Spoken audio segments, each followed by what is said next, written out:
હાય family, તો આપણે હવે ગાડી ઊભી કરી નાખી.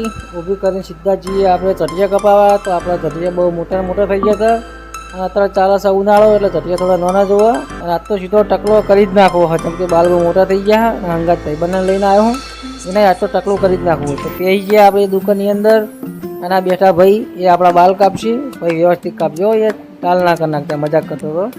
તો મિત્રો 2-3 કલાક બેઠા પછી આપણો નંબર આવી જ ગયો. તો ભાઈએ બાલ કાપવાનું ચાલુ કરી નાખ્યું. ઓહો ભાઈ, જબર બાલ કાપા લે ભાઈ, મસ્ત કાપજો. આમ જો હીરો જેવો લાગો છો પાહો. ઓહો મારે જબર બાલ કાપા લે. તો ભાઈ વ્યવસ્થિત બાલ કાપજો. જો મિત્રો હવે બાલ કાપવા તો આવી જ જવાનું. ભાઈએ બાલ તો જોરદાર કાપી નાખ્યા. કોમેન્ટમાં લખજો પા કે જેવા બાલ કાપ્યા છે, કેવો લાગો મીરા જેવો ને. તો મેળ આવી જ જા. ભાઈ આપણે બાલ કાપાઈ નેરી ગયા. હવે જઈએ ઘર બાજુ, જેમ કે 12 વાગવા આવ્યા હા ને, હજુ સુધી એક ફેરો નહીં આવ્યો. સવારના 2 રહ્યા. વિડીયો ગમે તો લાઈક ફોલો કરજો ભાવ, સબસ્ક્રાઈબ કરવા તો ભૂલતા જ નહીં. હવે મળીએ બીજા વિડીયોમાં. તો બાય.